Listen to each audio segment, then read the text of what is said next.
custo de vida, emprego e desemprego, cesta básica, tarifas públicas, salário mínimo. Agora, na Brasil Atual, a análise do DIEESE.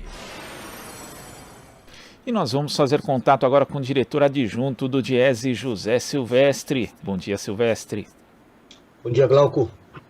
Silvestre, há um estudo da Organização Mundial da Saúde e também da Organização Internacional do Trabalho chegou à conclusão de que em 2016, 745 mil pessoas morreram por acidente vascular cerebral ou por doenças cardíacas em consequência das longas horas de trabalho. E nesse momento em que nós temos a pandemia que acabou mudando radicalmente a forma como as pessoas lidam com o trabalho e que a jornada acabou ficando, inclusive, mais extensa para muita gente, esse é um dado que preocupa. Que outros pontos você destaca desse estudo, Silvestre?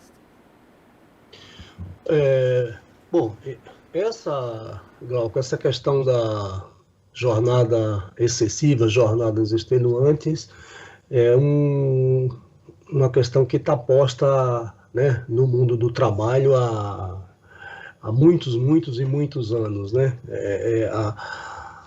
Tem aí uma luta histórica dos trabalhadores no sentido da redução de jornada. Mas eu acho que essa pesquisa aí da Organização Mundial da Saúde chama atenção para alguns pontos que como você mencionou, eu gostaria de destacar.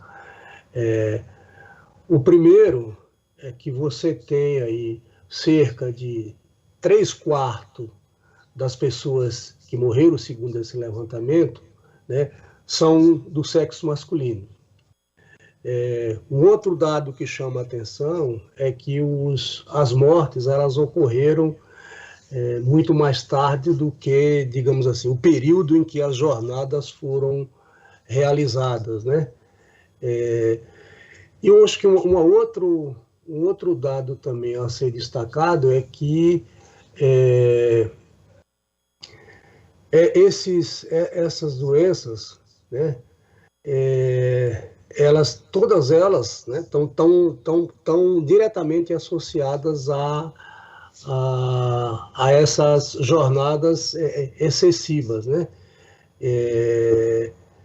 E também chama mais atenção, segundo a pesquisa, quer dizer, os pesquisadores trazem evidências que os países, e aí nós estamos falando desse período, embora a pesquisa seja anterior, seja do ano de 2016, mas há evidências que nesse momento agora da pandemia, né, com as restrições necessárias, ou seja, com o lockdown nacional, tem um aumento, né, de cerca de 10% da jornada, né? Ou seja, das horas trabalhadas. Enfim, são pontos, né, importantes para reflexão em relação à necessidade de rever, né, essas jornadas extenuantes em todos os setores de atividade econômica. E quando a gente verifica os números, Silvestre, realmente assustam, né? Porque a gente vê aqui que dessas 745 mil pessoas, 398 mil morreram de AVC, 347 mil de doenças cardíacas, e o número de mortes por doenças cardíacas devido a longas horas de trabalho aumentou 42% entre 2000 e 2016 e por AVC 19%. Agora a gente tendo essa condição, né, que de fato algumas jornadas ficaram mais extensas, mais longas, e às vezes as pessoas nem percebem, né? Porque isso não entra na contabilidade. Por isso que países hoje, como a França, discutem e já implementaram o direito à desconexão, que é aquele direito de você não atender qualquer tipo de chamada ou responder mensagens fora do seu horário de trabalho. Mas parece que a realidade brasileira está bem distante disso, Silvestre. Embora o Brasil tenha percentualmente, né, um percentual pequeno, né, vis-à-vis ao conjunto dos países, né, em relação a jornadas excessivas, você tem... isso aí também está associado, evidentemente, à própria tecnologia, né, ou seja, você, principalmente num período como que a gente está vivendo com a pandemia, a da pessoa ficar conectada a maior parte do tempo, do seu tempo, né? Ou seja, quando você está trabalhando de forma remota, você está ligado, os instrumentos, né, a tecnologia, o uso do aparelho celular, o WhatsApp, enfim. É isso mesmo, você acaba não se desligando do trabalho, né? Há inclusive uma confusão, né, entre como se a casa fosse a extensão do trabalho, né? Diferentemente de quando a gente estava antes da pandemia, principalmente, que você ia, enfim, rotineiramente ia para o trabalho todas as manhãs. Agora você fica em casa, mas é isso, a tendência é a pessoa ficar cada vez mais ligada. E aí eu acho que, embora tenha as doenças que tenham causado as mortes, né, percentualmente mais expressivas que com o caso do AVC e doenças cardíacas, mas eu acho que chama atenção também, né, me parece que é uma questão óbvia, né, que quanto mais extensa a jornada, mais riscos, né, você tem para a saúde, né? E isso é também dados que a própria pesquisa revela. E vendo aqui também o estudo, Silvestre, ele mostra que nas regiões com mais leis regulamentadas que limitam as horas de trabalho, como os países da Europa e América do Norte, a incidência de mortes por problemas cardiovasculares é menor.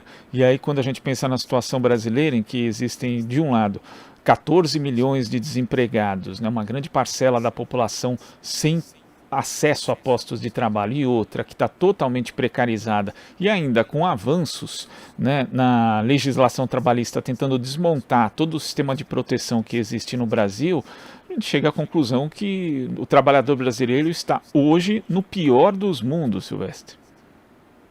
Sim, e eu acho que os países que têm legislação mais protetiva, digamos assim, ao trabalho, você tem esses resultados são melhores, ou seja, você tem jornadas menos extenuantes, menos excessivas e, portanto, menos morte, como os países aí que você citou. No nosso caso é o contrário, né? Nós temos tido um processo de desmonte da legislação trabalhista, né?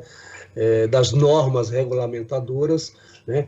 O que provoca, né, um aumento, né, a pior das condições aumenta o risco, né, de doenças, né, do trabalho, né. E uma outra coisa que eu queria destacar, Glauco, que eu acho que é interessante, é que você tem aí as longas jornadas, quer dizer, obviamente que elas pioram, né? Ou seja, os riscos para a saúde dos trabalhadores, e aí, por meio principalmente do estresse, né? Que é causado por isso, por essas jornadas excessivas, e você tem, e obviamente que isso tudo é prejudicial à saúde, né? Porque isso provoca problemas como, por exemplo, a pesquisa revelando, né, o aumento do uso do álcool, você tem também menos horas de sono, tempo para se dedicar a atividades físicas, enfim, a tendência de ter, por exemplo, uma dieta muito pouco saudável, enfim, são aí resultados, né, consequências, né, dessas jornadas longas, o que nos remete para duas questões fundamentais. Uma que é a necessidade de ter uma legislação protetiva no sentido de restringir, né, essas jornadas longas, e, de um lado, nos remete para uma questão fundamental, que é pauta dos trabalhadores, que é pauta do movimento sindical no mundo, né, e particularmente no nosso país, que é a necessidade de redução da jornada de trabalho, né, que tá na agenda, né, dos trabalhadores. Então, esse estudo é uma prova de que é necessário, digamos assim, uma prova de que é necessário uma redução da jornada de trabalho e, por consequência, uma redução também dessas jornada excessiva, né? Trabalhar, sei lá, mais de 55 horas por semana e assim por diante.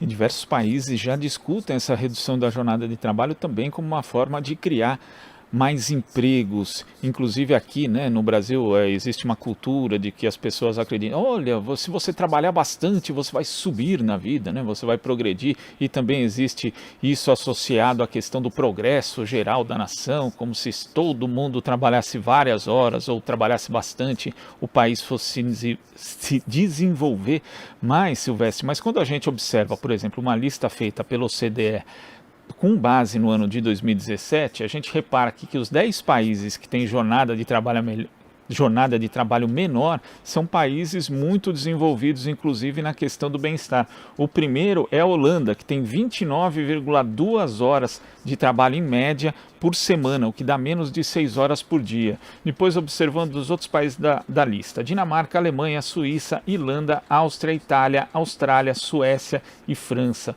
O Brasil nesse ranking fica em 29º. E quando a gente vê esse dado aqui, 29º do Brasil, na verdade são dados referentes ao mercado de trabalho formal. No informal, inclusive, nós sabemos que a proteção é menor e as jornadas também podem ser, inclusive, mais longas. Quer dizer, essa questão da redução da jornada é essencial mesmo voltar à pauta, Silvestre. Com certeza, e por várias razões. Primeiro, porque você, trabalhador, vai ter mais tempo para convívio social, convívio com a sua família, fazer outras atividades. Segundo, porque a redução da jornada de trabalho permite, né, que você amplie, né, a oferta, ou seja, possa criar mais vagas de trabalho. E uma outra questão é que os dados que você citou aí dos países mostram, quer dizer, não é uma jornada menor, não significa que o país deixa de ser mais competitivo. Ao contrário, esses países que você citou, a própria Alemanha, né, que também é um outro país que, enfim. Então, acho que isso é fundamental e retomar, né, ou seja, voltar para a agenda dos trabalhadores o debate da redução de jornada, né? Com certeza, você trabalhando menos horas, você tem uma vida mais saudável. E é isso, quer dizer, o país que tem mais horas de trabalho, em média semanal, não significa que ele seja um país mais competitivo. Enfim, os dados, né, Glauco, os estudos têm demonstrado isso. Enfim, temos muitos exemplos, né, dos benefícios que uma redução de jornada traz para os trabalhadores, enfim, e para o país. Silvestre, eu queria agradecer a sua participação aqui no Jornal Brasil Atual e até a próxima. Obrigado, até a próxima, Glauco. Conversamos aqui com o diretor adjunto do DIEESE, José Silvestre.